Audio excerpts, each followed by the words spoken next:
Grande es este misterio de la piedad.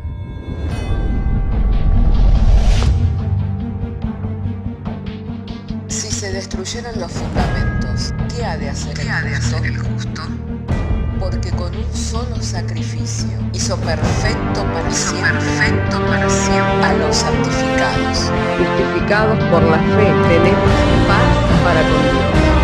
Juntamente con Él nos resucitó y nos hizo sentar en los lugares celestiales con Cristo Jesús. Fundados y firmes en la fe, tenemos paz para con Dios.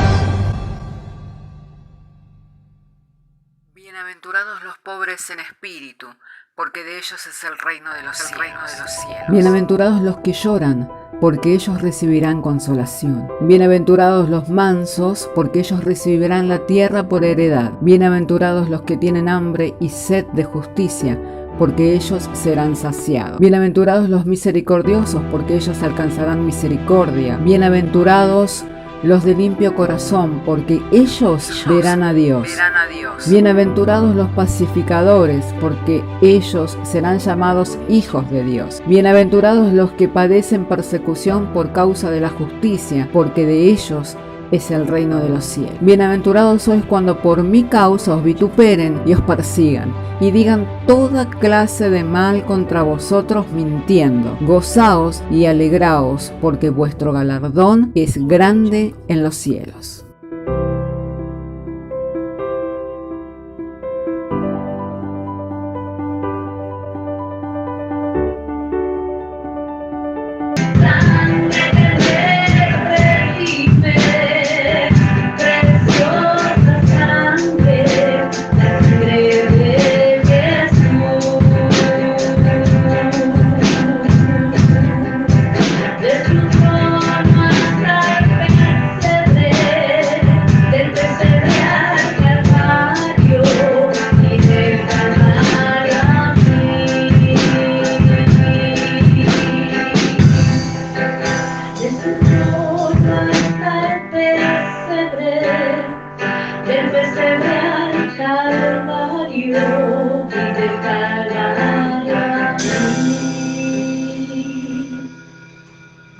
Damos gracias al Señor en este día, hermanos, que nos ha dado por su buena voluntad reunirnos para celebrar este santo culto. Amén. Vemos que la mesa del Señor está servida.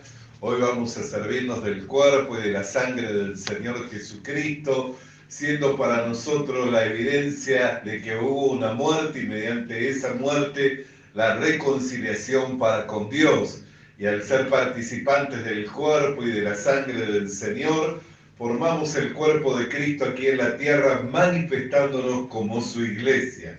Hermanos, en este día vamos a estar abriendo las Sagradas Escrituras en la primera carta del apóstol Pedro, capítulo 1, verso 17. De manera en que si tiene su Biblia, pueda abrir conmigo su Biblia en primera de Pedro, capítulo 1, verso 17. Ahí estaremos refiriéndonos al texto de las Sagradas Escrituras y daremos lectura y lo haremos en el nombre del Padre, del Hijo y del Espíritu Santo, diciéndonos el Señor por medio de su santa y divina palabra. Y si invocáis por Padre a aquel que sin acepción de personas juzga según la obra de cada uno, conducíos en temor todo el tiempo de vuestra peregrinación, sabiendo que fuiste rescatados de vuestra vana manera de vivir, la cual recibiste de vuestros padres, no con cosas corruptibles como oro o plata, sino con la sangre preciosa de Cristo, como de un cordero sin mancha y sin contaminación, ya destinado desde antes de la fundación del mundo, pero manifestado en los postreros tiempos por amor de vosotros, y mediante el cual creéis en Dios, quien le resucitó de los muertos y le ha dado gloria para que vuestra fe y esperanza sean en Dios, habiendo purificado vuestras almas por la obediencia a la verdad mediante el Espíritu, para el amor fraternal no fingido. Amaos unos a otros entrañablemente de corazón puro, siendo renacidos no de simiente corruptible, sino de incorruptible, por la palabra de Dios que vive y permanece para siempre. Porque toda carne es como hierba y toda la gloria del hombre como la flor de la hierba se seca y la flor se cae, mas la palabra del Señor permanece para siempre. Y esta es la palabra que por el Evangelio os ha sido anunciada. Desechando pues toda malicia, todo engaño, hipocresías, envidia y todas las detracciones, desead como niños recién nacidos la leche espiritual no adulterada, para que por ella crezcáis para salvación, si es que habéis gustado la benignidad del Señor. Oremos. Padre, queremos agradecerte que nos has dado traer la lectura de las Sagradas Escrituras, llegado el momento en cual vamos a estar compartiendo tu palabra. Nuestro ruego como nuestra oración es que tu palabra nos sea dada, Señor, en el poder, en la potencia del Espíritu Santo, cumpliéndose el propósito de tu voluntad, que por ella vayamos creciendo, Señor, hasta alcanzar a todo aquello para lo cual tú nos has llamado, por lo cual te damos gracias en el precioso nombre del Señor Jesucristo. Amén. Bendito sea el nombre del Señor. Hermanos queridos, al leer las Sagradas Escrituras, nosotros podemos ver el privilegio que tenemos al haber sido trasladados del reino de las tinieblas al reino de su Hijo amado. Y también el rescate con el cual fuimos rescatados de una vida sin provecho. La Biblia dice que nosotros fuimos rescatados de una vana manera de vivir, la cual recibimos de nuestros padres. Quiere decir que estábamos inmersos en esa vida sin provecho y no había manera que por sí mismos nosotros pudiéramos salir. Pues no es la moralidad, no es la ética, no es el buen gusto, no es el saber, no es la ciencia, no es la posición económica, no es la etnia, la raza, no es el gobierno, no es la condición de nuestro país lo que nos rescata de esa vida sin provecho, sino que el rescate de esa vida fue pagado con el precio de la sangre preciosa del Cordero inmolado de Dios. Una vida en la cual estábamos inmersos y que no había manera que por sí mismos nosotros pudiéramos salir. Ni tampoco nuestros padres podrían ayudarnos a salir de esa vida, ni nuestros profesores o maestros podrían ayudarnos a salir de esa vida porque éramos esclavos de nuestros pecados. Y por ser esclavos de nuestros pecados íbamos siendo llevados conforme a la corriente de este mundo, según la potestad del príncipe de las tinieblas. Así que no había manera alguna en que nosotros pudiéramos salir, ni había hombre o mujer alguna que por mucho afecto que tuviera, por mucho amor con que nos amara, nos pudiera rescatar de esa vana manera de vivir. Pero a su tiempo Dios muestra su amor para con nosotros, en que aún siendo pecadores, envió a su Hijo a morir por nosotros, el rescate de nosotros. Amén. Así que fuimos rescatados de una vida sin provecho para vivir una vida de exaltación, para que por medio de esa vida se haga manifiesto, se haga notorio la gloria de Dios. Por eso la Escritura, también el apóstol Pedro, y ya de ello hemos estado compartiendo aquí en esta misma carta, el apóstol Pedro dice: os ruego como a extranjeros y peregrinos que abstengáis de los deseos carnales que batallan contra el alma, para que aquellos que murmuran acerca de vosotros como de malhechores vean vuestra buena manera de vivir y por vuestras obras glorifiquen a Dios. Amén. Entonces hay un contraste entre la vida vieja, la cual recibimos de nuestros padres, en la cual estábamos inmersos y no había manera que pudiéramos salir, y íbamos siendo asfixiados por esa vida. Amén. Íbamos siendo consumidos por esa vida, a la vida nueva que hemos recibido por medio de la fe al obedecer a la verdad del Evangelio.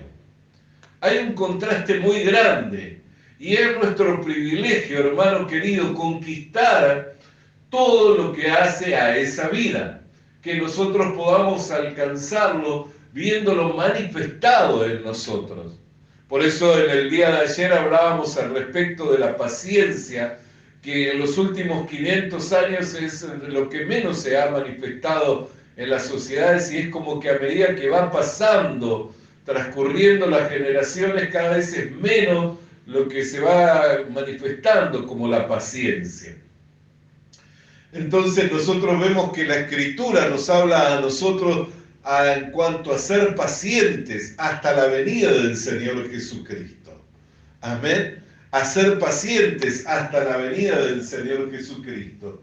Y así como la paciencia, todo lo que hace al fruto del Espíritu de Dios, que es el resultado de esa vida nueva que nosotros hemos recibido, el amor, el gozo, la paz, la benignidad, la mansedumbre, la templanza, el dominio propio, todo lo que hace al fruto, al resultado de esa vida, es nuestro derecho, es nuestra capacidad y es nuestro poder vivirlo y manifestarlo y darlo a conocer en medio de este mundo que está en tinieblas. Por eso dice: y si invocáis por Padre aquel que sin acepción de persona juzga según la obra de cada uno, conducíos en temor todo el tiempo de vuestra peregrinación. Y en cuanto a que habla al respecto del temor, no está hablando al respecto del castigo, sino habla al respecto de la reverencia de uno hacia Dios en cuanto a la guía y a la dirección de Dios para nuestras vidas. ¿Vio cómo es la persona irreverente? Nunca toma en cuenta lo que uno pueda decirle, ¿no es cierto? La persona irrespetuosa, la persona irreverente, nunca va a acatar una orden, nunca va a tomar en cuenta la palabra que se le da. ¿Por qué? Porque no hace caso a alguno. Esa es la persona irreverente, esa es la persona irrespetuosa.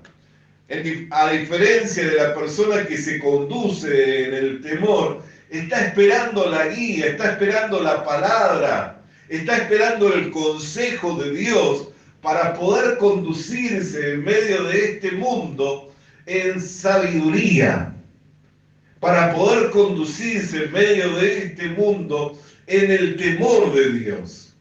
No por el temor a ser castigado, sino por causa de que ha aprendido que le es bueno al hombre obedecer a Dios y tener su palabra de constante en su vida, de día y de noche. Lo ha aprendido que es bueno obedecer a Dios, que la bendición está en la obediencia y que tener la palabra de Dios constantemente en uno de día y de noche es algo a lo cual al hombre le es provechoso poder meditar en ella. Amén.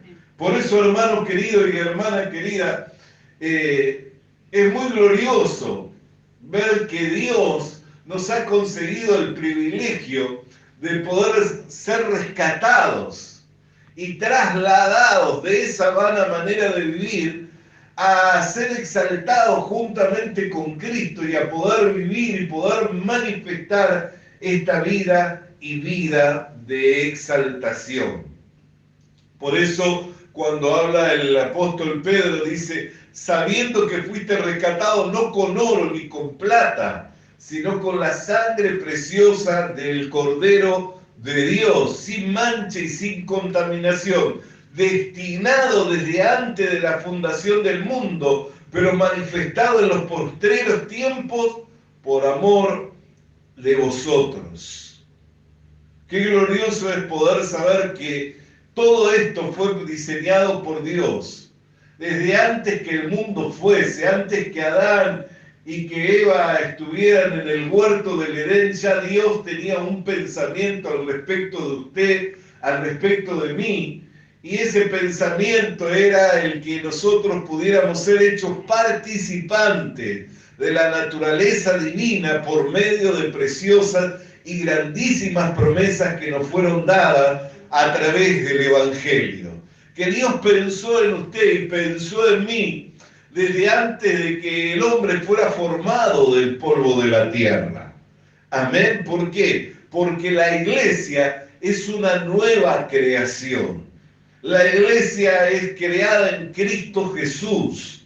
Y si el Cordero fue inmolado, o sea que fue preparado, ya fue separado desde antes de la fundación del mundo, juntamente con el Cordero que fue preparado para nuestra redención, para el rescate de nuestras vidas, estaba el plan de Dios en cuanto a su vida y en cuanto a mi vida.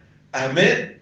Por eso, si alguien quiere preguntarse cuál es el propósito de Dios para con su vida, es que seamos santos y sin mancha en este mundo, mostrando una buena manera de vivir, para que cuando los hombres vean nuestras obras, le puedan glorificar a Dios, quien planificó todo esto desde antes de la fundación del mundo. Ese es el propósito de Dios para con nosotros. Que fuéramos santos y sin mancha en medio de una generación maligna en la cual nosotros resplandecemos como luminares.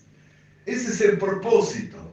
Por eso, si alguien quiere andar en el propósito de Dios, tiene que andar en el temor de Dios.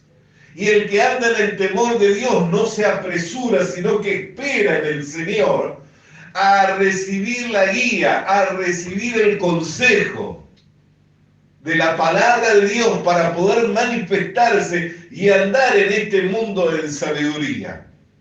Nosotros hemos hablado que hay cosas a las cuales al hombre le parecen que son buenas, y de ello hicimos mención.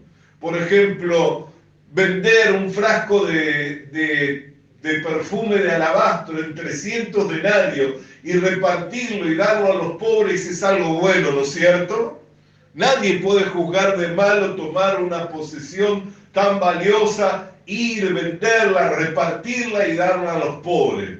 Sin embargo, aquel que trajo esa idea y que trajo ese pensamiento, el Señor lo reprendió diciendo: dejad, no importunéis a esta mujer, porque ella ha hecho esto, porque me ha preparado para el día de mi sepultura.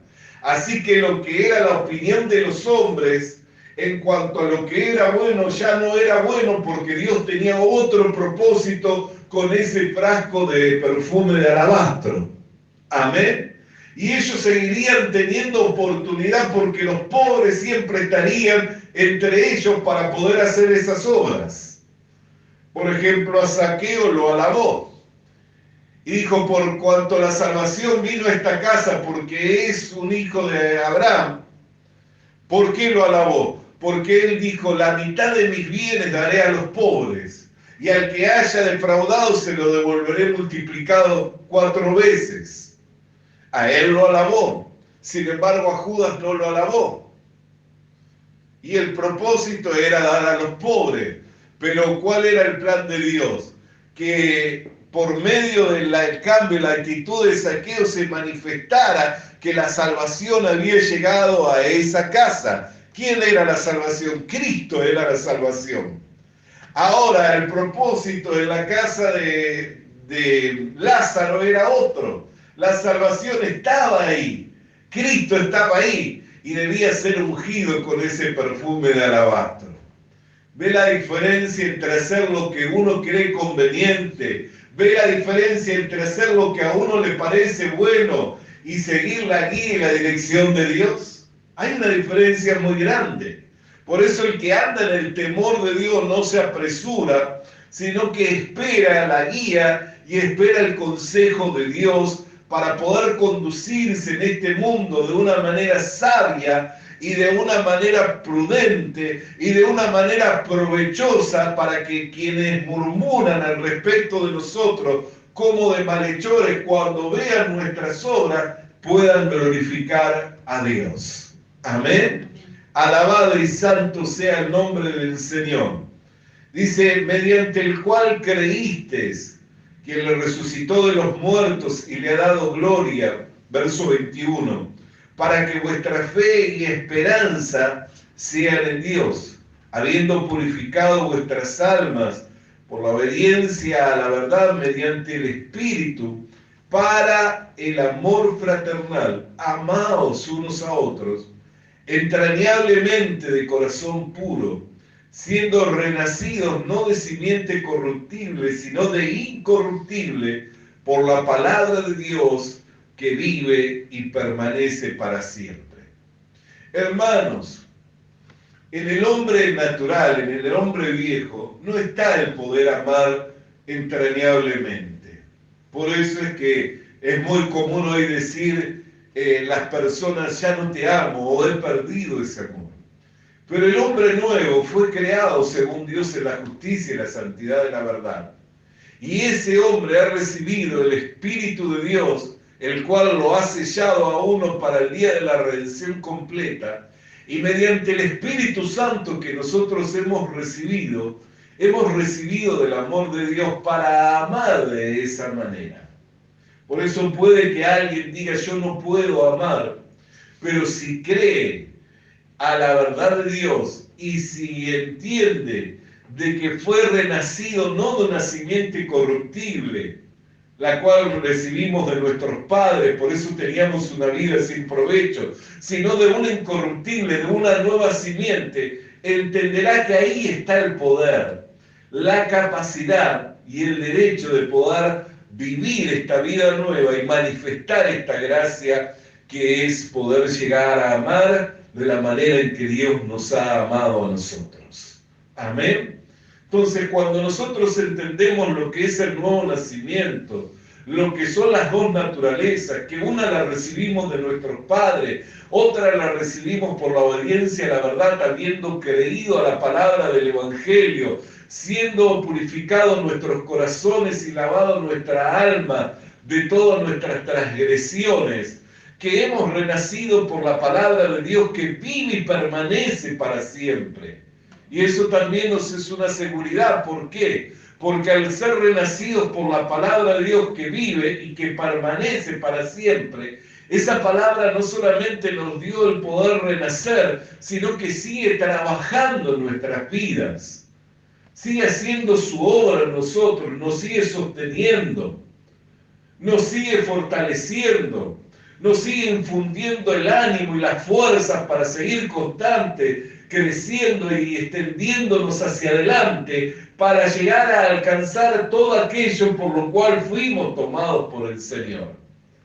Entonces, cuando entendemos que fuimos renacidos por la palabra de Dios que vive y permanece para siempre, no de una simiente corruptible, sino de una incorruptible, una nueva semilla, una nueva naturaleza, no una naturaleza contaminada por el pecado, la cual recibimos de nuestros padres, por eso era una vida sin provecho, sino una vida nueva, la vida de Cristo. Entonces lo que nos era imposible, ahora se hace posible mediante la fe y la obediencia a la verdad. Por eso dice la Escritura, desechando toda malicia, todo engaño, hipocresía, envidia y todas las detracciones. ¿Por qué? Porque todas esas cosas, todas esas maldades, todos esos pecados tienen que ver con la vieja vida.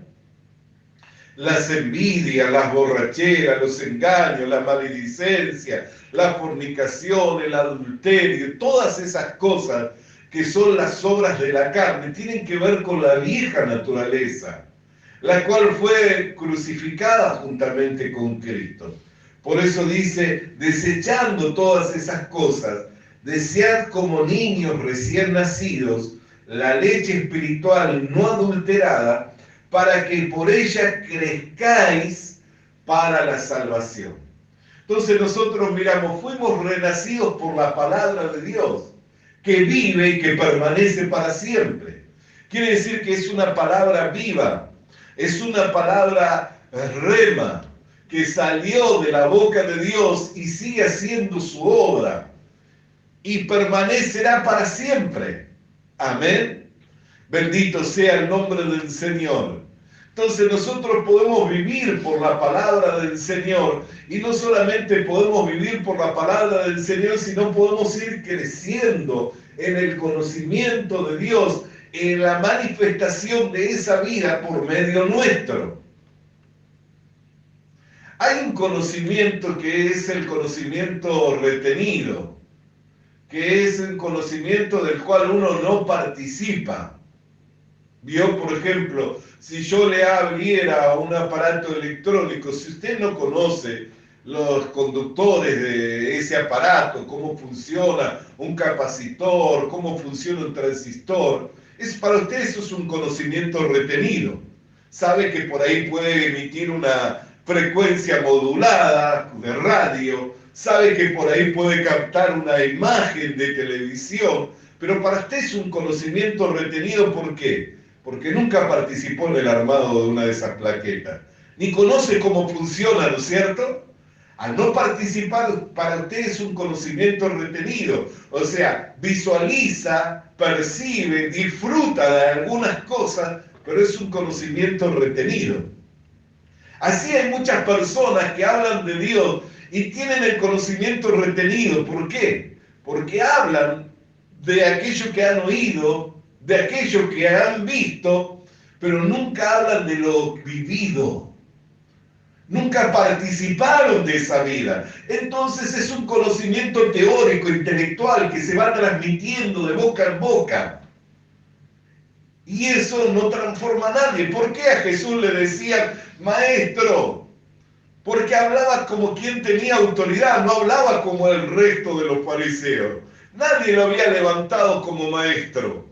No llevaba siquiera las evidencias que usaban los fariseos, ni estaba dentro del Sanedrín, formando parte de ese Sanedrín. Sin embargo, le llamaban maestro. ¿Por qué? Porque enseñaba como quien tenía autoridad.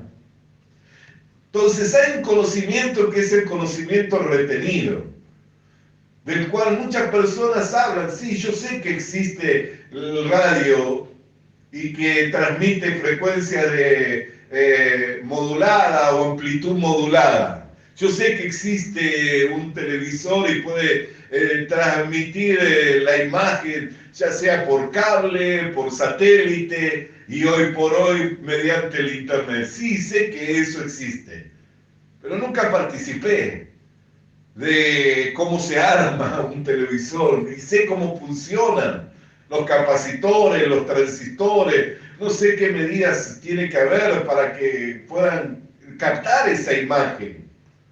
Nunca participé de eso. Entonces para mí es un conocimiento retenido. Pero para el que construye, para el ingeniero en electrónica, no le es un conocimiento retenido. ¿Por qué? Porque él participa constantemente de esas cosas. Así también en cuanto a Dios. Muchas personas han visto y han oído acerca de Dios, y de lo que han visto y de lo que oyen, transmiten, pero no participaron. ¿Qué quiere decir?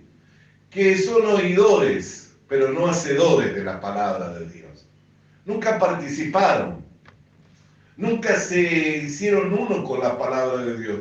Lo maravilloso del Señor Jesucristo es que cuando Él abría las Escrituras, decía: el Espíritu del Señor está sobre mí por cuanto que me ha ungido el Señor y me ha enviado para anunciar las buenas nuevas y para sanar a los quebrantados de corazón y para libertar y abrir las cárceles de opresión. Y cuando cerró las Escrituras dijo: esta Escritura hoy se ha cumplido entre vosotros. Y todos quedaron sorprendidos. ¿Por qué? Porque esa Escritura hablaba al respecto del Mesías. Y él, cuando abrió las Escrituras, se encontró a sí mismo en las Escrituras. ¿Por qué? Porque él participaba, era el Verbo encarnado. Así, cuando nosotros leemos las Escrituras, hermano querido, y nos encontramos en las Escrituras y participamos de lo que la palabra de Dios dice, entonces deja de ser un conocimiento retenido y comienza a ser una palabra encarnada. Comienza a ser una palabra viva. Por eso es que el mismo apóstol Pedro dice que fuimos hechos participantes de su naturaleza divina por medio de preciosas y grandísimas promesas.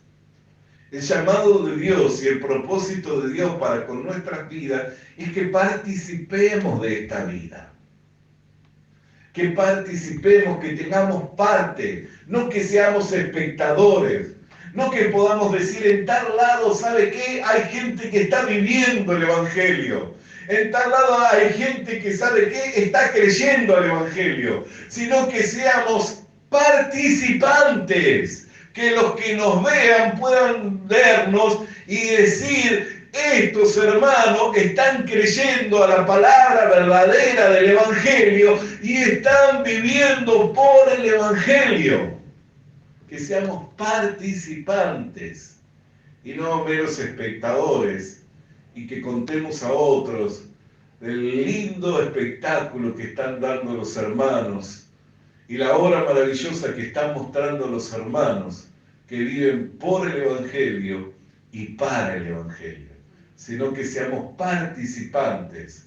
Ese es el llamado y el propósito de Dios. Por eso nos rescató de una vana manera de vivir, no con oro, con plata, sino con la preciosa sangre del Cordero que fue inmolado, preparado desde antes de la fundación del mundo para nosotros, el cual fue resucitado para que nuestra esperanza estuviera en Dios y nuestra confianza fuera puesta en el Señor, sabiendo de que la vida que nosotros hemos recibido, la hemos recibido al haber renacido por la palabra de Dios, que vive y que permanece para siempre.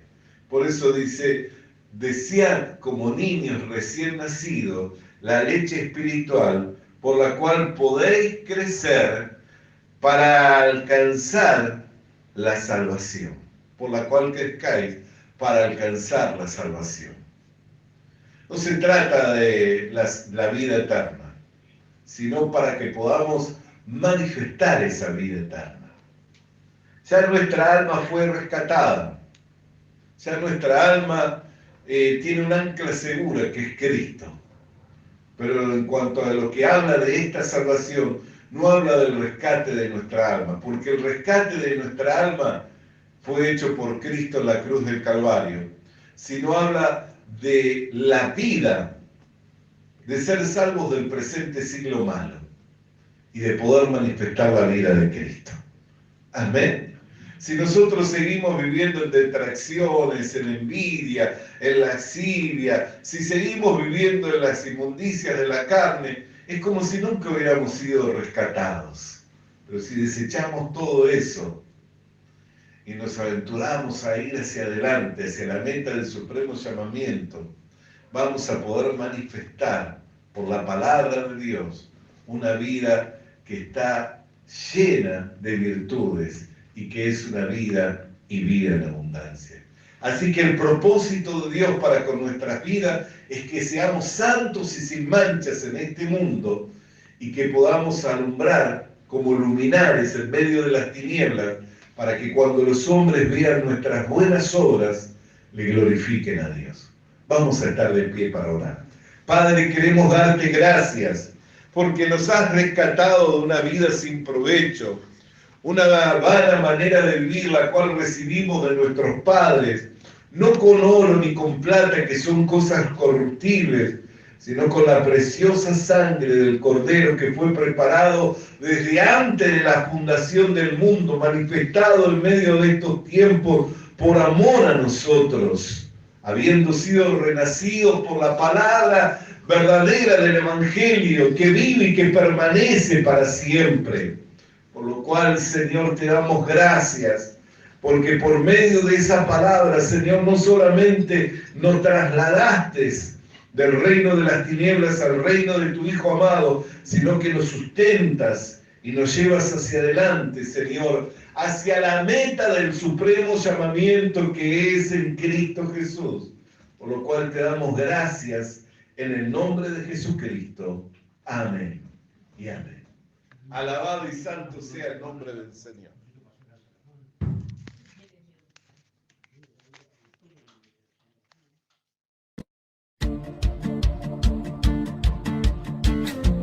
Visita nuestras redes sociales. Visita nuestras redes sociales. Suscríbete activando la campanita. Suscríbete activando la campanita. Comparte con nosotros el mensaje de la palabra de Dios. Comparte con nosotros el mensaje de la palabra de Dios.